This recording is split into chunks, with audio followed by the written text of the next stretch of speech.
Hi guys, this is Alea Jen and welcome back to my YouTube channel. So for today's video, ano nga ba yung gagawin natin kapag iniwan tayo ng amo natin sa loob ng 1 linggo, mag-isa lang tayo sa bahay. So ayan yung nangyari sa akin 2 beses na, and yung unang beses is sobra 1 linggo sila and bored na talaga ako. So ano nga yung gagawin mo para naman kahit papano pag uwi ng amo mo is hindi siya bad trip or hindi siya nakasimangot and medyo matuwa siya sa'yo. So, nag-general cleaning ako guys sa buong bahay. So, tips para sipagin ako is nagbu-music talaga ako. Kasi mag-isa ka lang, wala kang kausap, o wala akong kalaro kasi wala yung bata. So, nagbumulto-multo lang talaga ako dito. So, yung cellphone ko always siya naka-music. Bahala sila dyan kung marinig nila sa CCTV na nagmu-music. Minsan kumakanta ako. So, ang ginagawa ko is daily routine ko. And then, yung CR, lilinisin ko yan pero hindi ko lalagyan ng mga basa-basahan, and then pagtatanggalin ko yung mga towel dyan, labhan ko lahat ng damit nila, ayan, and then yung kusina, lahat ng mga cabinet dyan, kalkalin ko lahat yan, hanapin ko, may mga iba kasi na may mga expired na mga noodles, na mga asukal, ayan, so madami doon. And then mga cornstarch na expired na marami, kaya kinukuha ko na yung mga expired and tinatabi ko. Pagdating ng amo ko, ipapakita ko siya. Ayan. So ganyan yung ginagawa ko. And then yung ref, linis ko lahat yan.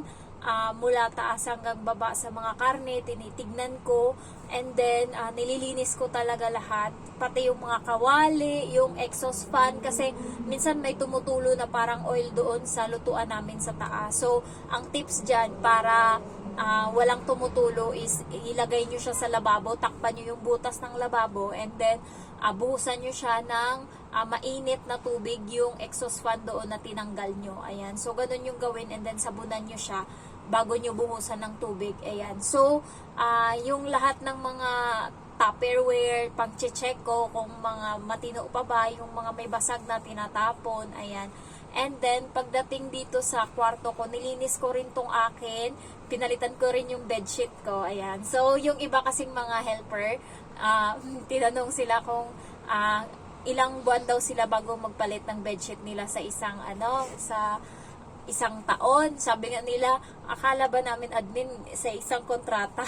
Ayun na daw, simula daw natulog sila dyan nung first day nila hanggang mag-end of contract sila, walang laba-laba. Pero akin nilalaban ko kasi single lang naman yung higaan ko, kaya madali lang labhan. Ayan. So, and then nagkakataghawat ako. So, isang dahilan kaya nagkataghawat ako, nahanap ko yung rason, is yung teddy bear na binili ko. Nilaban ko naman siya, pero baka hindi natanggal yung alikabok, and yakap-yakap ko siya matulog sa gabi kasi na-miss ko yung teddy bear ko sa Pinas. Ang laki kasi noon, and hindi ako nakakatulog ng walang teddy bear na katabi. Ayan. And then yung bedsheet maybe, ayan, or kaya yung yung punda, kaya nilabhan ko. Ayan. So nakakatagihawat ako, naiinis ako sa sarili ko. Ayan. And then ang gagawin pa, yung mga laruan ng bata, pinunasan ko isa-isa, and siguro mga kalahating araw ako natapos doon. And then yung living room, yung mga abubot nila dyan, pinunasan ko lahat. Kaya nga nakita ko yung termination letter doon ng katulong, kasi nga sa kakalinis ko, ayun, nahalungkat ko yung mga iba. Kasi yung mga papel na matagal-tagal na 2021, gusto ko nang itapon kasi hindi ako masinop na tao. Gusto ko tapon lahat. So, nagdesisyon ako, yung iba, pinagtatapon ko na. So, hindi naman na ata maalala ng amo ko yun. Kakalat kasi, tsaka yung mga drawing ng bata na mga drawing book, tas dinodrawing niya, tas wala na din naman, nilalagay niya dyan sa gilid pagkatapos. Tinapon ko na yung iba. Ayan. So, nagdesisyon na ako. Makikita nila yan. So, unang araw na umalis sila, 2 plastic yung natapon ko. Ayan. So, bahala sila dyan. Pati yung mga laruan na iba na mga grabe kasing sinop na itong amo ko. Alam mo ba yung bag na binili niya? And then, sobra na sigurong tagal niya. Nasira na guys yung gilid. Bumigay na yung hawakan. So, gusto niya pa ipaayos. Pero ano na talaga, sira na. Diyos ko, sa doktor ko, ang ganda na ng bag, 200 lang. Ako kaya kong bumili nun. Gusto niya pa ipaayos yun. Parang magkano lang yung bag bili niya. And then, yung pinaka-strap nun, na talaga, marupok na. Kaya nga bumigay, kahit yung laman niya sa bag, notebook lang, tsaka pencil, bumigay siya. Kaya, ewan ko, nagkukuripot talaga. Grabe ang lala. May panggala siya, guys. May pangpunta siya ng ibang lugar. Pero wala siyang pambili ng gamit niya. Gamit ng bata. Gamit nila. Ayan. So, buti pa nga ako may mga stock ako kahit papano. Sila kung wala ng toothpaste ng bata yung ginagamit. Ganon sila, hindi ko alam. May panggala sila. Pero wala silang yung mga damit niya, butas-butas na yan, kita na yung mga panty niya, pero hindi niya mapalit-palitan. Hindi ko lang alam kung bakit. Hindi ko lang kaya pinagtatapon ko na yung iba sa sobrang sinop niya. Ayan. And pa ba? Yung ang dami nilang libro dito. So, isa-isa ko yung pinagpupunasan yung mga libro. Ayan. Dito sa may living room. Sa kwarto ng lalaki. Sa kwarto nila mismo. Ang daming libro, guys. Yan? Layer. Parang library. Ganyan. So, pinunasan ko lahat. Nakaubos din ako ng anong oras. Yun nga yung camera kasi nakaharap doon. So, hindi nakikita masyado. So, pinapatunog-tunog ko lang yung libro. Pero tigli-5 yung kuha ko. Punas, 5 para mabilis matapos. Kasi kung iisa-isahin ko, matagal ako matapos. Ayan. And then, yung CR, pinakintab ko na. Pati yung mga bedsheet nila, pinaglalabhan ko lahat. Yung mga tuwalya, lahat-lahat. And then, pinlansya ko na din yung mga dapat plansyahin. Pinagtutupi ko din yung laman ng nila, drawer. Ayan. So, doon lang banda sa may drawer na may last time, pag open ko, may nakita akong pera. So, red flag na. Hindi na ako nagbubukas ng drawer na yun. Bahala ka dyan kung anong laman mo dyan. Hindi na kita bubuksan kaya may pera ka dyan. Parang ganon. So, nakita yun ng amo ko ata. Kasi, nakita niya meron namang camera. So, pagbukas kong ganon, may parang 3,000 ata sa pera nila. Binalik ko kaagad ng ganon. Ayan. So, parang ako. Ayoko.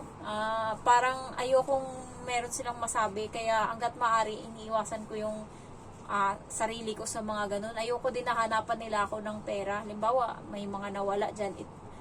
Dalawa lang sila, tapos ako pangatlo na merong utak. Bata kasi bata pa yan. So, either sa aming tatlo lang dyan kung bakit nawala.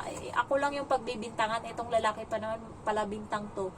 Nung bago ako dito, yung amo kong babae, hinugasan niya yung bata, yung kamay. So, yung namin, sink namin, meron dun sa gitna na anuhan ng tubig, diba? Daluyan.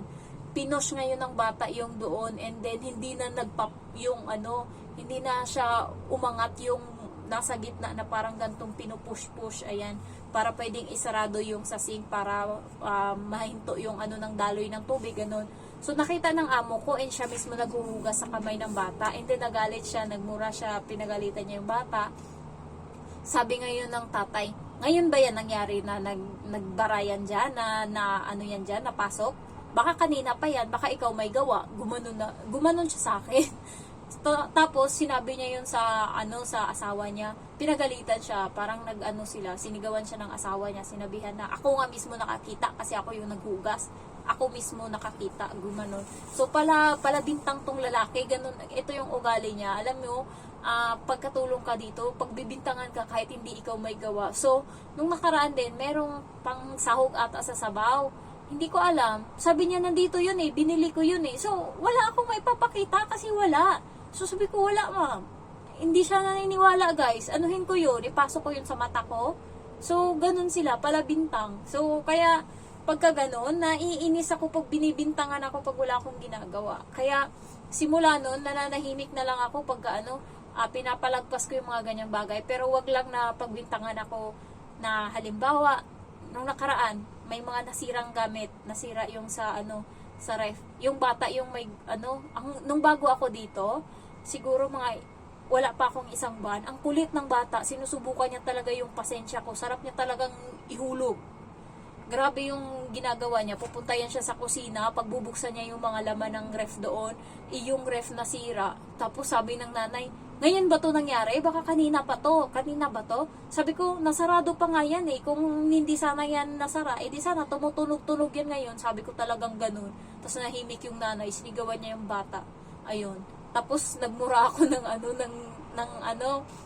kasi ako yung nag-ayos, and nape-pressure ako ba kasi ang daming laman ng ref, and then sinisigawan niya yung bata, pinapagalitan niya, and then hirap na siyang ayusin. So nag-volunteer ako. Hindi ko rin alam kung paano ayusin. So nung naayos na, napamura talaga ako. Diyos ko, visit, gumanon talaga ako.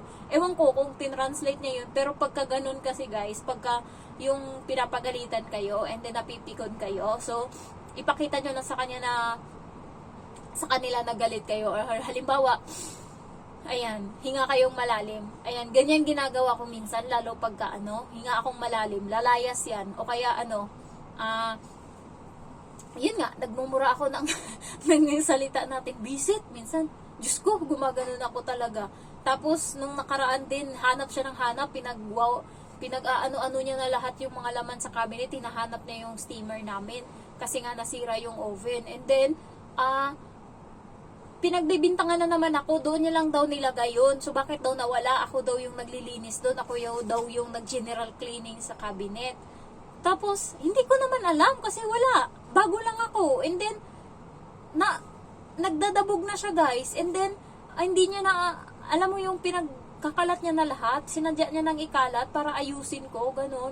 Tapos ang ginawa ko, huminga akong malalim. Bago pa lang ako nun, kaya nung bago ako, konti-konti, magkakasalpukan talaga kami always. Kaya minsan, hinahabaan niya lang din siguro yung pasensya niya. Kasi hindi rin ako nagpapatalo nung bago. So, sa harap niya mismo, huminga akong malalim. So, nanahimik siya guys. Tapos nung paglingon niyang ganun, doon niya pala nakasabit sa gilid yung steamer. Ayan. So, pag may mga ganun, pakita niyo din na hindi kayo kayang ano-anuhin. Ayan. Lalo ngayon, hindi ko na pipigilan yung sarili ko. Gusto kong tanungin yung babae talaga kung bakit siya nag-terminate dito. Mamaya tatanungin ko talaga yon. Ayan. Hindi ako nakakapagpigil eh. Hindi ko talaga binura yung niya, FB niya sa screenshot ko. Ayan. So, ano pa ba yung ibang gagawin? So, ayun lang naman. Basta ipakita nyo lang na nagtatrabaho kayo. Minsan trabaho, dala ko yakoy. Ganun yung ginagawa ko. Basa-basa, para nakaupo, ganan. Tinupi-tupi ko na din yung mga damit ng bata. Ayan. So, yung mga hindi nila pinagagamit yung sofa, yung doon, anong mga gamit. Pinag-aayos ko lahat para pag uwi nila, makita nila na meron namang improvement, na meron namang nangyari na ilang araw silang nawala. So, sa ilang araw na nawala sila, walang gumagalaw ng mga ano-ano dyan, walang naglalakad, walang mga bulbul sa daan, walang mga bulbul sa loob ng bahay. So, tahimik yung buhay ko. Ayan. So, na-share ko lang guys. And then, if you're new to my channel, don't forget to like, to comment, and then to subscribe. Thank you so much for watching. Bye-bye.